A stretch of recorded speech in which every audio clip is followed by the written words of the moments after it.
বন্ধুগণ, আজকে আমরা পেয়েছি বাংলাদেশের একজন স্বনামধন্য কবি এবং দার্শনিক বুদ্ধিজীবী এবং সম্পাদক জনাব মাহমুদুল হাসান নিজামী। জনাব মাহমুদুল হাসান নিজামী, আপনার কাছে আমরা জানতে চাই, এই যে বাংলাদেশের বর্তমান প্রেক্ষাপটে কিছু বাংলা ভাষায় কিছু শব্দ নিয়ে খুবই মতবিরোধ সৃষ্টি হয়েছে, যেমন ইনকিলাব, জিন্দাবাদ, ইনসাফ, এগুলো নিয়ে আপনি কি বলবেন আমাদেরকে? ধন্যবাদ। ইনকিলাব আরবি শব্দ, অর্থ হচ্ছে বিপ্লব। ইনসাফ মানে ন্যায় বিচার, আরবি শব্দ। এখন আপনি যদি আরবি শব্দগুলোকে বিদেশি শব্দ বলে তাড়িয়ে দিতে চান, তাহলে সবার আগে বাংলা অভিধান সংশোধন করতে হবে। এবং তারই আগে বাংলাদেশের যেসব মুসলমানদের নাম আরবি আছে, যেমন ইকবাল হাসান মাহমুদ টুকু, তিনি তার এটা নিয়ে দ্বিমত পোষণ করেছেন। সরকারের মন্ত্রী, বিদ্যুৎ মন্ত্রী, তিনি বলেছেন এটা বাংলা ভাষা না। তো তখন ওনার নামটা তো আরবিতে, বিদেশি ভাষায়, ইকবাল হাসান আরবিতে, তো ওনার নামটা প্রথম পাল্টাতে হবে। ঢাকা বিশ্ববিদ্যালয়ের এক শিক্ষক তারিক মঞ্জুর বলেছেন যে এটা বিদেশি শব্দ, এইসব তার নামটা পাল্টাতে হবে, কারণ তিনি তারিক মঞ্জুর দুটা আরবি শব্দ, বিদেশি শব্দ। যেসব লোক অন্ধত্বের কারণে এসব কথা বলে তারা মূর্খতায় ভোগে। আমি তাদেরকে স্টাডি করতে বলবো। পৃথিবীর ইতিহাসে অনেক শব্দ, অনেক ভাষার শব্দ নিয়ে একটা অভিধান তৈরি হয়, একটা ভাষা গোষ্ঠী তৈরি হয়।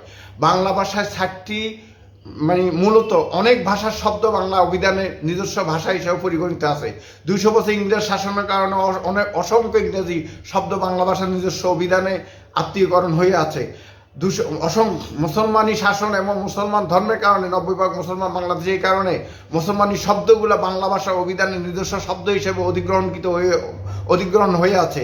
তেমনিভাবে ফার্সি, উর্দু, 200 বছর অধিক মুঘল শাসনের কারণে রাষ্ট্রভাষা তখন ফার্সি ছিল। অসংখ্য ফার্সি শব্দ বাংলার নিজস্ব শব্দ হিসাবে অধিগ্রহণকৃত হয়ে আছে, যেমন নীলুফার, জেসমিন, এগুলো সব ফার্সি শব্দ। হ্যাঁ, গুলমেহের, গুলনাহার, এগুলো সব ফার্সি শব্দ। জসিমউদ্দিন, ইকবাল হাসান, এগুলো সব আরবি শব্দ। তাহলে তো সব নামই এফিডেভিট করে বাদ দিতে হবে। আর যারা মনে করেন বাংলা ভাষার, বাংলা অভিধানে যেসব সংস্কৃতি এবং ইংরেজি শব্দ আছে তারা বিদেশি শব্দ মনে করেন না, শুধু প্রতিবেশী দেশের আগ্রাসনমূলক ষড়যন্ত্রের কারণে আরবি ফার্সি শব্দগুলোকে বিদেশি ভাষা বলেন, তারা হচ্ছে আমাদের সংস্কৃতির শত্রু, আমাদের জাতির শত্রু, আমাদের ধর্মের শত্রু। তাদের বিরুদ্ধে আমাদের সাংস্কৃতিক যুদ্ধে নতুন করে আবির্ভূত হতে হবে।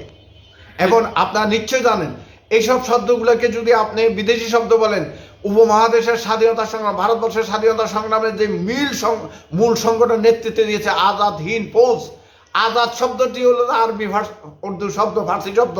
এটা সুভাষ বসু এই নাম দিয়েছিলেন, তাহলে তো উনিও ভুল করেছেন। ভারতে অন্যতম ভাষা হচ্ছে উর্দু ভাষা আছে, অন্যতম রাষ্ট্রভাষা উর্দু। তাহলে তো উর্দু ভাষা ভারতের রাষ্ট্রভাষা থেকে বাদ দিতে হবে। ভারতে অনেক অঞ্চলে এখনো উর্দু ভাষায় আরবি শব্দগুলো ইউজ করে, ফার্সি শব্দগুলো ইউজ করে, সেটা বাদ দিতে হবে। যারা শুধু মুসলমান ধর্মের প্রতি বিদ্বেষের কারণে এইসব শব্দগুলোকে বিদেশি শব্দ বলেন, তারা সাংস্কৃতিক আগ্রাসন করে আমাদের ঐতিহ্যকে মুছে দিতে চান। ওদের বিরুদ্ধে আমাদেরকে আছে সাংস্কৃতিকভাবে রুখে দাঁড়াতে হবে। ইনকিলাব, ইনসাফ, এগুলো আমাদের নিজস্ব শব্দ, বাংলা অভিধানের শব্দ। এগুলো কখনো মুছতে দেওয়া যাবে না। এগুলো আমাদের ঐতিহ্যের অংশ। দৈনিক আজাদ, বাংলাদেশের স্বাধীনতা আন্দোলনের সময় বড় পত্রিকা ছিল। দৈনিক আজাদি, বাংলাদেশের স্বাধীনতা, এখনো চট্টগ্রামে একটা বড় পত্রিকা। এগুলোর নামও পাল্টিয়ে দিতে হবে। ইনকিলাব, দৈনিক ইনকিলাবের নামও পাল্টিয়ে দিতে হবে। প্রত্যেকের নামেই আরবি নাম, তাদের প্রত্যেকের নামই পাল্টিয়ে দিতে হবে। এই সব সাংস্কৃতিক আগ্রাসনের বিরুদ্ধে, বিদেশি তাবেদার গোষ্ঠীর সাংস্কৃতিক আগ্রাসনের বিরুদ্ধে রুখে দাঁড়াতে হবে। আমি রাজনীতি নিয়ে আমার কোনো কথা নয়, বক্তব্য নয়, আমি রাজনীতির নোংরামিতে জড়াবো না, কিন্তু আমার সাংস্কৃতিক ঐতিহ্য উপরে যারা হাত দিবে তাদের বিরুদ্ধে আমার যুদ্ধ ঘোষণা করা হলো। সাংস্কৃতিক যুদ্ধ, শব্দের যুদ্ধ, আধিপত্যের যুদ্ধ। ইনকিলাব জিন্দাবাদ, ইনসাফ জিন্দাবাদ। ধন্যবাদ মাহমুদুল হাসান নিজামী।